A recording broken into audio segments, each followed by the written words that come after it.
I can't hear shit, Mike. So that's why I told you to test before we started this shit. You muted. Unmute yourself. Unmute yourself. You're still muted. Yeah. They can't hear anything, Mike. There you go. It's all you, player. You're not gonna say anything. You just gonna be quiet for the day. That's cool. Shit, we can go to the first topic. First thing that we got on the docket is Game 3 of the NBA Finals. Uh, you know, uh, good game. Two Sunday night had a nice going back and forth. To be honest with you, the Warriors came out and really put it on the niggas and let the niggas know why they are the defending two-time, three-time champions. You know what I'm saying, of the finals. And Steph Curry, man, it's a lot of variables and a lot of things that are gonna rest squarely on your shoulders. You know what I'm saying? Clay Thompson injured.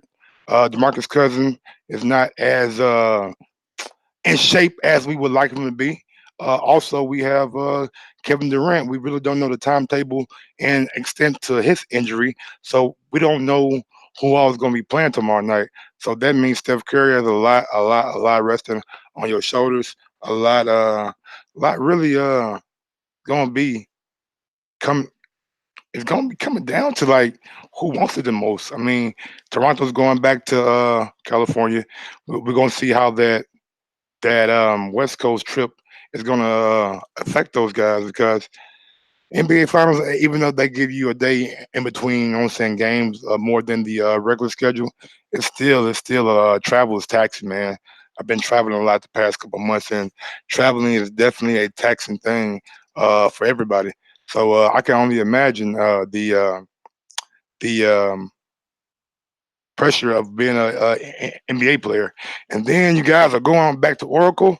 These guys are trying to close out Oracle like they're tr- they're they're literally trying to win a ring their final year in Oakland, which is one of the coolest things that I can been around because I can remember a time where Golden State Warriors wasn't really like a team you would necessarily see people excited to see, but how things have changed. I know back in 2007 season, the We Believe season, man, that was a magical season, and I'm just so happy to see those guys build off of it and really take take ownership and take control of the NBA for the last 5 years. Because make no mistake about it, the Warriors have been in complete control of the NBA last since about the first time they went against LeBron with the Kevin Loveless and Kyrie-less Cavaliers. So big ups to the Warriors. But coming down to Game 3, man. Oh man, we this is why I love basketball, man. Cause time after time after time after time, it just shows you who is the best team. No, and I don't believe in any other sport you you can really say the best team won. But in basketball, it seemed that way more than that because of the 7 game series. Of course, says a lot to beat a team 4 times in a row. You know what I'm saying? You have to be better than a team to beat them 4 times in a row. But it's just that basketball is such a beautifully played sport, and the variables, man. Like if you can shoot, you can shoot. That ain't gonna change. You know what I'm saying? That ain't just gonna come and go. You know what I'm saying? For the most part, you gonna be able to shoot. You might have some off nights. You might have a off game, but for the most part, a shooter is always gonna be a shooter. Now to this game 3 preview. What I'm looking forward to, and what I'm looking more at, is who's going to step it up for the Raptors. Kawhi Leonard, man, y'all asking this guy to do way too much on that basketball court. You guys want him to rebound, be the playmaker, score the ball, hold the best offensive threat. And at Kawhi, man, even though he's doesn't look healthy, it is that time of the year where nobody's healthy. So can't really blame them because I don't think anybody on the court who's playing in the finals right now is completely 100% healthy. But Kawhi Leonard, man, he is asked to be. He's in my opinion been asked to do a little bit too much, man. We need Kyle Lowry, man. We need you for you to step up, have a big game. You know what I'm saying? We need 30 from you, or a good 20 to 25 points. You know what I'm saying? We need you to come out and be that all-star guard that you've been for the last couple of years, and, and really show everybody that. I mean, a lot of times people say that. You don't step up in the big moments. You are a overachiever, or you are not really doing what your team needs you to do for you to help them to win. And I can't really get mad at that assessment. You know what I'm saying? That assessment is totally right because at the end of the day, Kyle Lowry, man, you have to go out there and put your foot to the pedal and really become a contributing factor on that team. Toronto cannot win an NBA championship without without you going out there and being the best Kyle Lowry that you can be.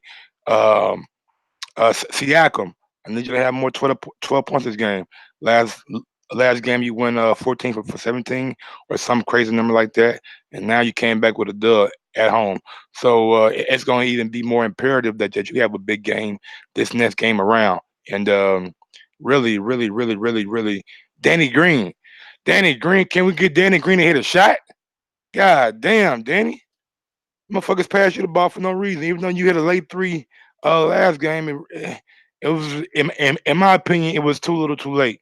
I know they had a chance to come back down and old boy hit a three, and that really what iced the game. But Danny, we need you to come out there and be the Danny Green that we seen from the Antonio Spurs day, the guy who goes out there and knock down big shots when he needs to knock them down.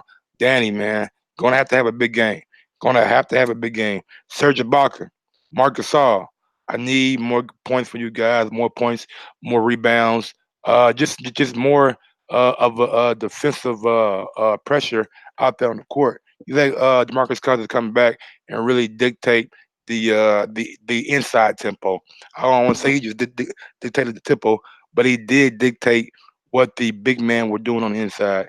Either he was passing the ball real good. He was driving and kicking. He was shooting threes. He was getting to the bucket. He was rebounding the ball. He was out there being a factor on that court. And I have to say, man, I'm thoroughly excited to see Marcus Cousins healthy and back to being a contributing member of the Golden State Warriors. Van Fleet, just keep doing what you're doing, brother. You come out there and you giving good energy, good minutes every time that you are on the court, and I really can't say anything else negative about you, man. You've been doing great, man. Just pick it up on the defensive end and keep trying to keep Steph Curry in check. Now the Warriors, man. The Warriors got a lot of knickknacks, man. Maybe this is the wear and tear of being to five straight NBA finals. You know what I'm saying? That's a lot of games over 5 years, man. You had 82 games plus another just 16 victories. You got to get in the playoffs, so that could put you over 100 games easily. You know what I'm saying? Every year, so the Warriors have got to be um, cautious with how they bring Clay back, how they treating Iguodala's injury, if he feels better than he did last game, how they're treating my guy Kevin Durant. You know what I'm saying? Is this foot or Achilles or calf all the way healed, all the way back? If it's not all the way back, it's not. It shouldn't even be a thought or a it shouldn't even go in your mindset bringing him back into the game or bringing him back into the series. If he's not healthy, you don't want to risk your potential free agent messing up his leg or ankle or calf or whatever it is that's wrong with him. Man, I've been hearing that it's calf muscle, but just seeing that injury, you know what I'm saying, that really doesn't look like a calf muscle. It looks like somebody uh, got him on the Achilles. Maybe it's a strained Achilles.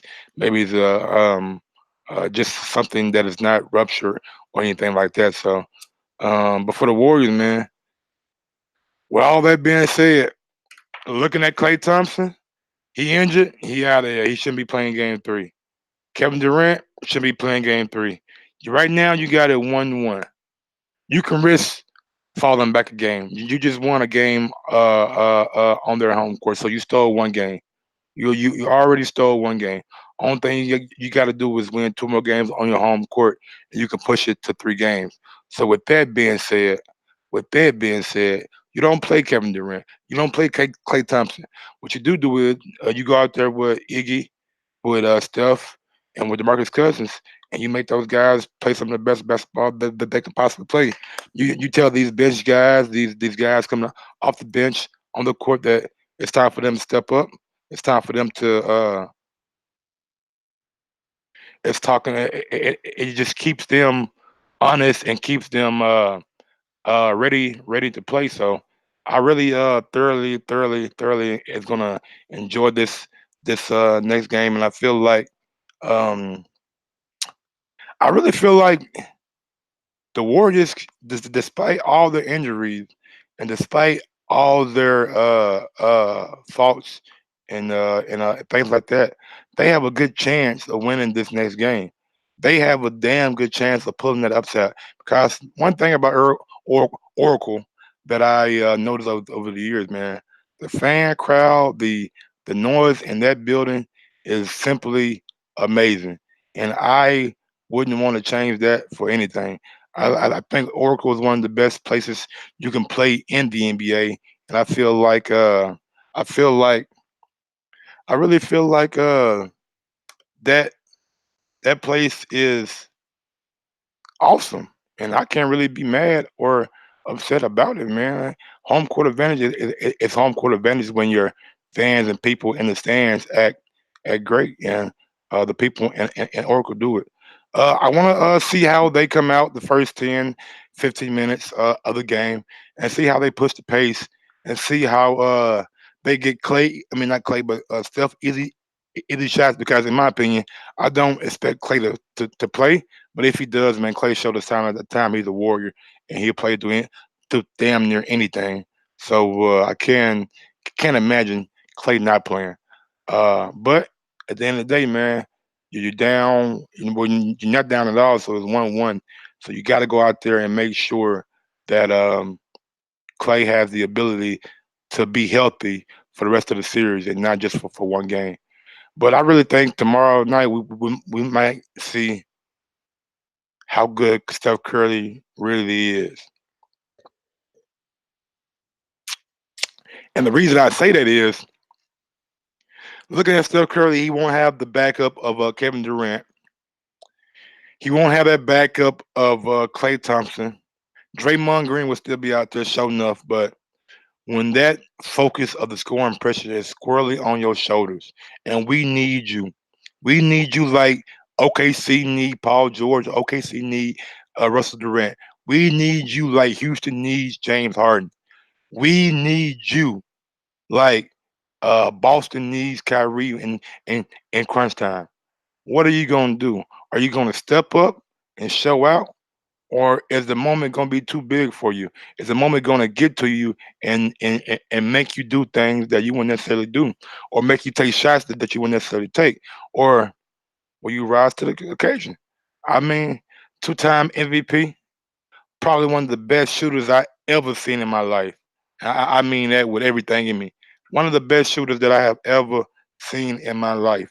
But at the end of the day, man, Clay, not Clay, but Steph, has to come out there and really has to put the team on his back and on his shoulders for them to be victorious in Game 3, in my opinion. Um, but just with the injuries, man, the that's the main thing. Because make no mistake about it. If Clay Thompson, Kevin Durant was healthy, Warriors, I mean the Raptors probably wouldn't win more than one game. But with those guys being injured, then these guys definitely have a chance of going out there and stealing this game 3 on the Golden State Warriors home court. And if you're Kawhi Leonard, and if you're Nick Nurse, and if you're Danny Green, you make sure that these guys know that these games don't come around every so often, man. These games are games that we need to win, that we must win, and that we have to win. Because at the end of the day, at the end of the day, the finals are up for the grabs right now, man. There's no definitive or clear cut team in these finals right now, as presently constructed, that we're going to say that team is better than that team, or that team is better than that team. So you can get that out the picture and out the mind. Right now, these finals are up for grabs. And I think the winner of game three tomorrow night goes a long way to stake their claim as being this year's final champions. And we're really going to see who. Cause at the end of the day, I mean, you look at the Raptors. Who can you really count on game in and game out? Van Fleet, he's been there, but started the playoffs kind of rocky. Siakam, we seen him from game one, game two.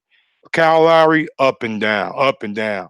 Gerald Green, you know, ain't really been that impressed by him this year or that much of last year. Anyway, I feel like he's tapering off and he's becoming a bench player instead of a starter in this league.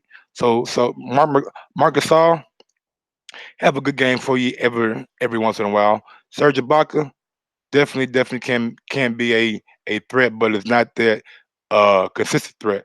So you have Kawhi Leonard, man, the guy that everybody turns to, the guy that everybody looks to for a big shot or a big bucket or a big stop.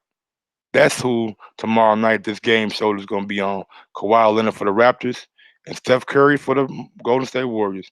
Those guys are going to have to be big for their respective teams, in my opinion, and they're really going to have to ignite a fire or lead by example so these guys can get on board and follow the wave. You know what I'm saying? Because at the end of the day, these finals are going to be. I know people saying the ratings going down since LeBron ain't been in the playoffs, but these have been some of the most entertaining playoffs over the last couple of years that I've seen in a long time. I have lot of respect for the people in this year's playoff and how they really have been leaving it all on the court. But game three prediction. Ooh, I said all that to say this. Game three prediction. Who should I pick? Who should I go with? Who should I think is?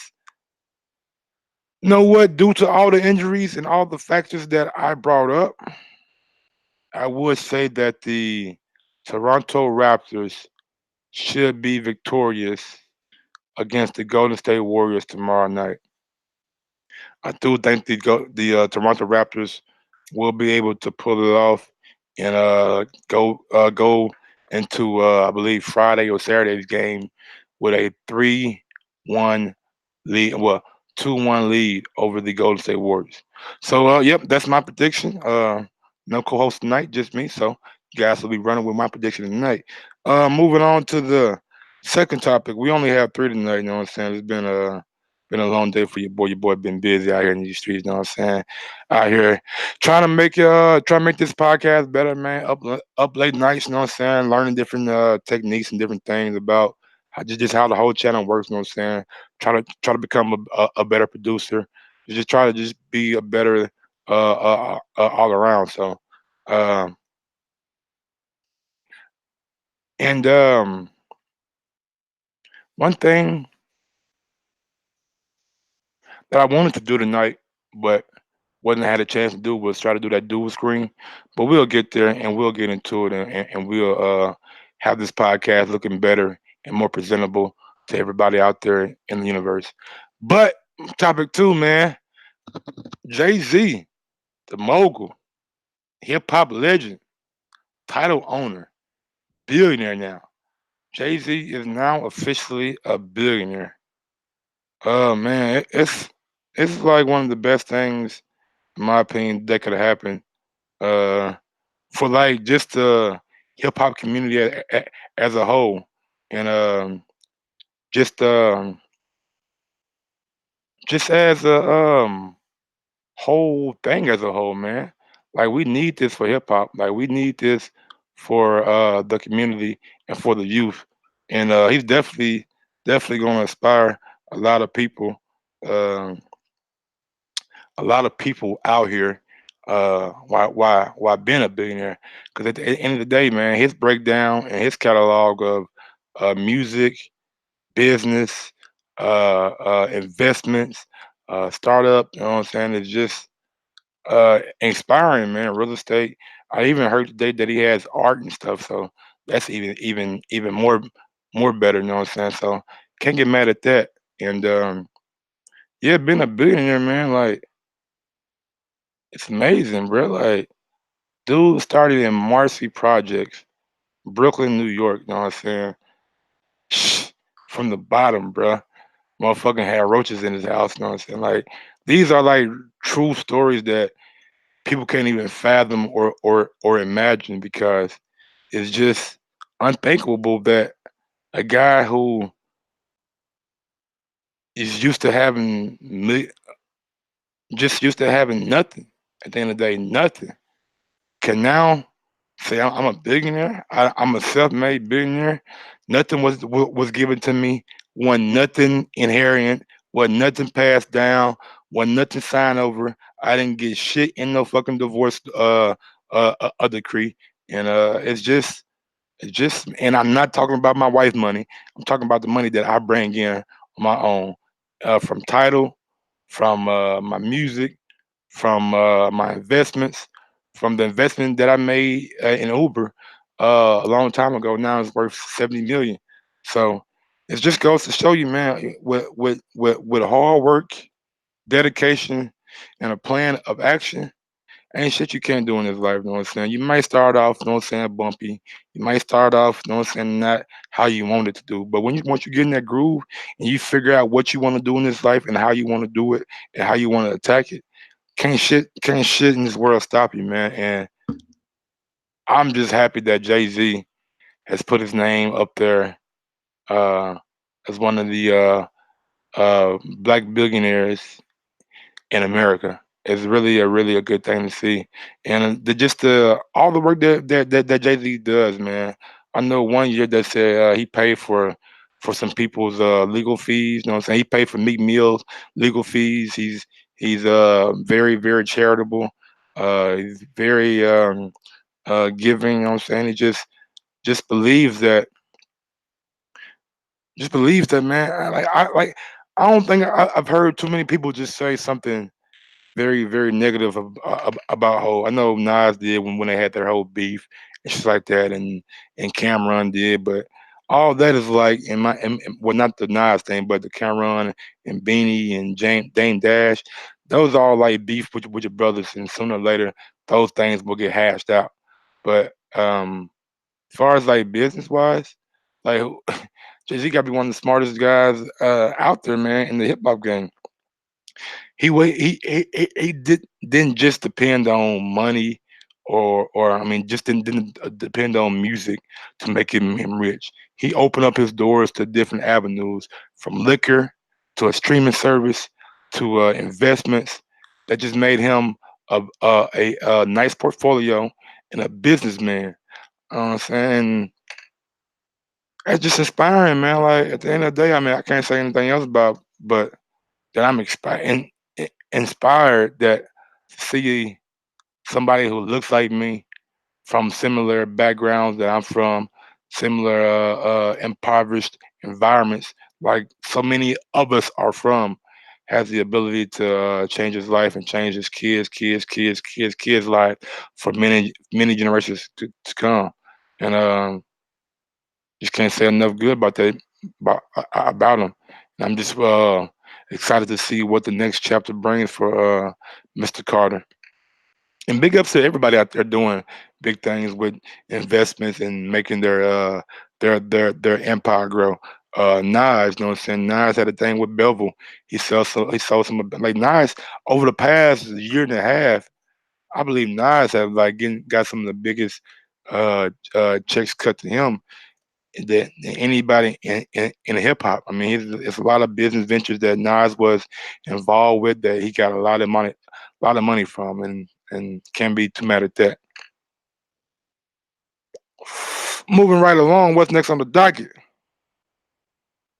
Oh man, yeah, dog, we gotta talk about it, huh? Yeah, man. I started watching this show on Netflix called the Central Park Five, or now they see us, some shit like that. How it goes out, and they were talking about what happened back in the late '80s, early '90s with this group of five black guys. that were, well, I don't even say black guys, black kids that were in the Central Park at the time of a Caucasian woman being raped. And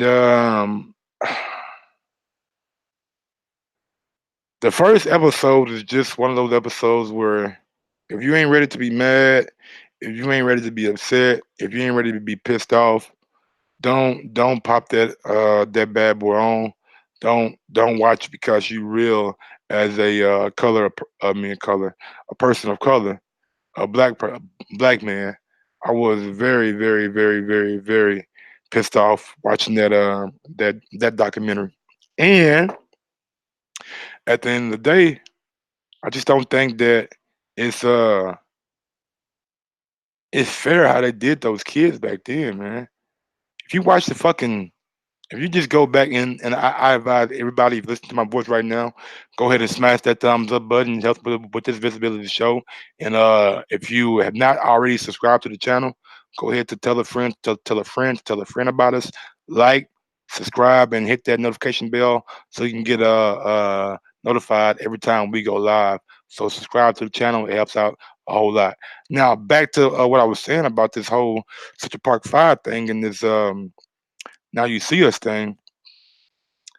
These officers and law law people, however you want to fucking call them, you know what I'm saying, I wouldn't even call them law people because well, what they did to those guys was downright criminal and shouldn't be accepted or condoned in any courtroom, in any building, or any place of any place where justice is supposed to be served. Those men and those officers and that woman really took years from those guys' lives and really, really, really, really changed a lot of those lives, like for the worst. I mean, let's take the season one, episode one. The lady said every black kid in the park that day is a suspect. No, no, no, no. Let's not get confused. I believe I saw white kids in the park. Could have been different ethnicities in the park. I mean, any kid of black and brown color was going to be detained. And then that very next day, they went to Harlem and did a roundup of every black kid that they see on the street that fit the description or name had been taken down after they forced these kids to confess to something that they had no involvement or association with. And I thought that was very fucking fucked up. And if that's how you gonna do police work, just be lazy and try to get kids to confess and not go out there and do your fucking job and go get the fucking people that are responsible for this heinous crime. That's why people in the inner city look at these guys and look at these cops as no good shitheads. And that's why people look at lawyers and prosecutors as no good shitheads because they don't protect the fucking justice and the innocent.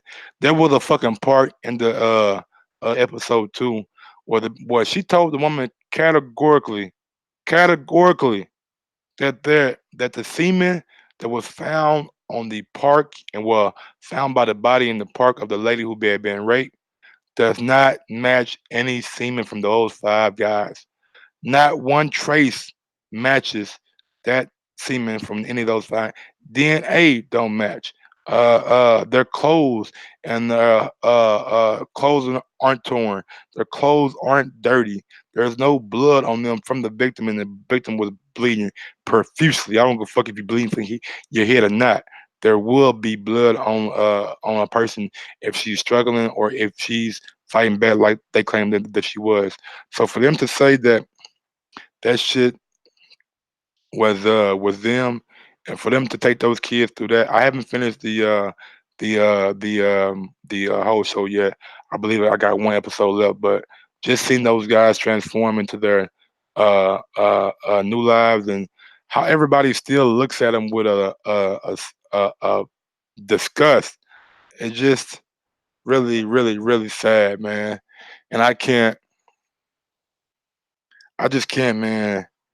I just can't. I want to believe that people in life are better than this. That people don't. willingly treat other people like this. And it's really, really, really sad to see that at the end of the day, motherfuckers don't really care what you stand for or what you done or didn't do in this world. They just want to try to get them a leg up or try to prove what they can prove for their case. And that's sad. At the end of the day, man, innocent kids got their lives stolen from them.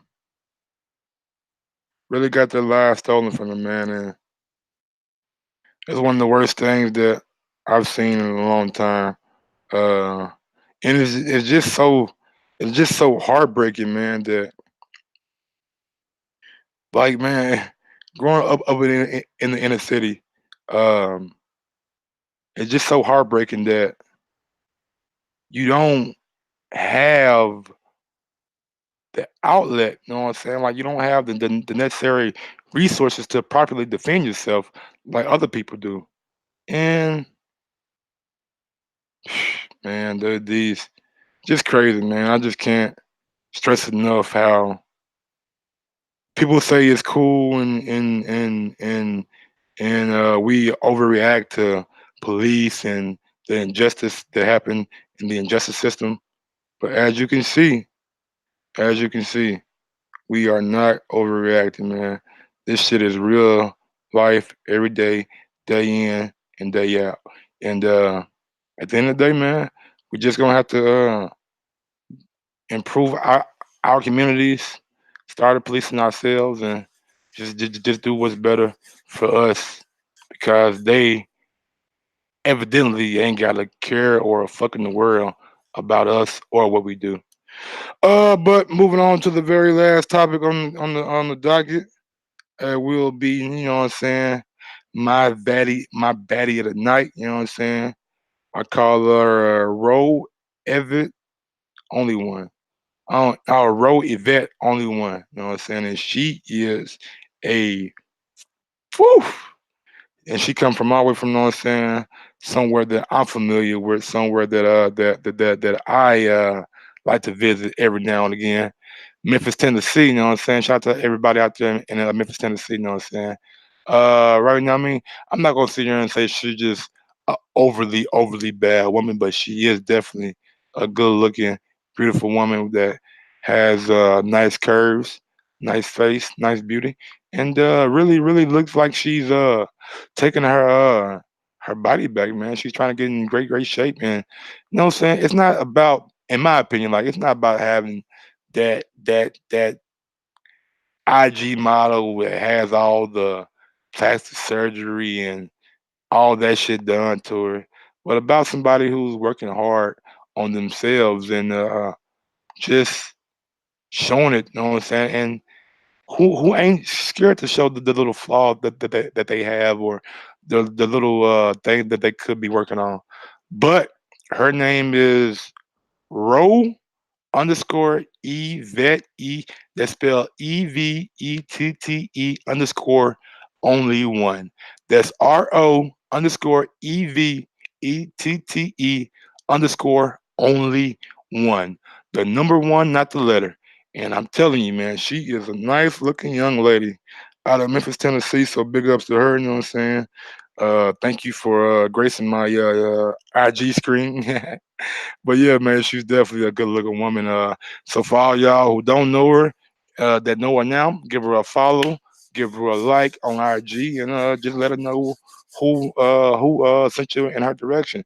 Tell them that Conflicting and Ignorance podcast sent you guys right over here.